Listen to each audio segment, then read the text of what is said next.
It actually took a very tough beating to get me out of the sport. By Pacquiao. Manny Pacquiao. I mean, he beat the hell out of me. Manny Pacquiao would be right in front of me. He would, after hitting me 15 times, and then I would be ready to hit him, and he would be wide open, and I couldn't pull the trigger.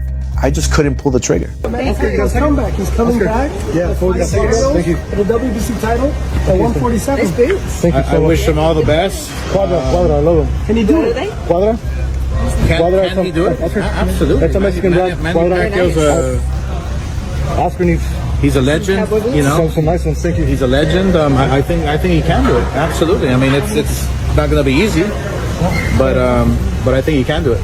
Yeah. He is 46. The return of Manny Pacquiao to the ring, not for an exhibition, but for a world title fight, seems illogical on paper. But if you followed boxing long enough, you know Pacquiao was never just a name on paper. He was the blur of motion in the championship rounds, the storm no one saw coming. He built his legacy not by playing it safe, but by defying the sport's expectations again and again. And now, against all odds, he's coming back this time for the WBC welterweight title. His opponent, Mario Barrios, is 13 years younger, in his prime, and has held the belt for nearly 4 years. Most retired legends wouldn't even consider a fight like this. Pacquiao isn't most fighters. When Oscar de la Hoya advised Barrios to think twice, it wasn't bravado. It was a warning. Pacquiao isn't coming back for nostalgia. He's coming back for the crown. While the boxing world was moving on, he remained silent. No media tours, no sparring footage, just family and public service. People thought he was done, but Pacquiao has never needed the spotlight to sharpen his blade. Even now, his hands are fast, his instincts sharp, his rhythm alive. The storm never ended. It just went quiet. Pacquiao's comeback didn't bring applause, it brought disbelief. His last fight was in 2021, and since then, he's been immersed in politics. He's focusing on family and public service. There was no build-up, no exhibition bout to ease back, and just a declaration that he would fight on July 19th in Las Vegas for the WBC welterweight championship. He's skipping every safety net and leaping straight into the fire. It's bold, maybe even reckless, but that's how Pacquiao has always moved: through risk, through pressure, through defiance. He's chasing something again, and if history has taught us anything, it's never to bet against him when he's chasing something. The sport had moved on without him. Belts changed hands, new stars rose, and Pacquiao faded into what seemed like a quiet retirement. But he was still watching, still listening. And now, he's back to prove that the warrior never truly left. He doesn't need cameras to train or the crowd to ignite him. His rhythm, his speed, his fire, they're still there. Barrios is strong, younger, and dangerous.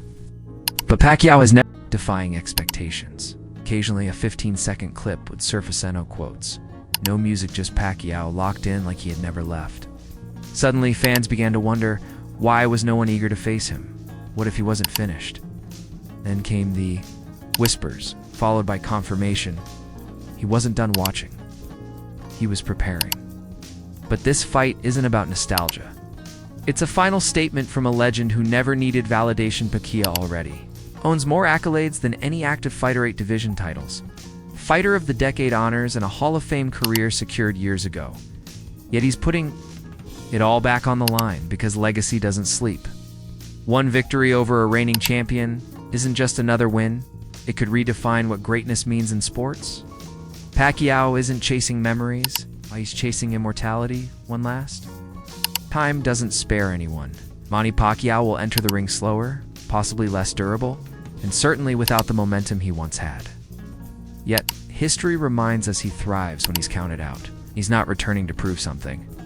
To the fans in his mind, this isn't a farewell. It's an unfinished chapter. And under the bright lights of Las Vegas, he's ready to write it himself one more time. Pacquiao isn't just a legend, he's living boxing mythology, built on 62 victories. He was never meant to dominate featherweights, let alone welterweights. But he did, with 26 knockouts across 8 weight classes. Names like Barrera, Morales, Cotto, and Thurman became chapters in his saga.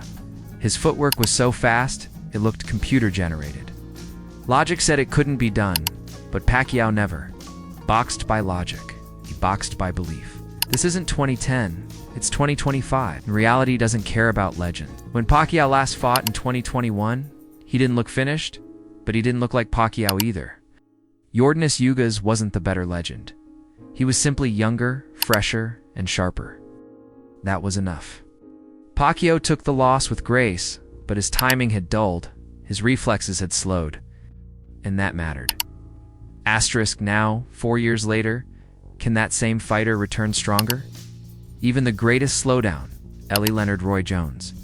Greatness doesn't defeat the clock, it only delays it. The real question isn't what Pacquiao once was, but whether his speed still counts when his legs no longer move the same.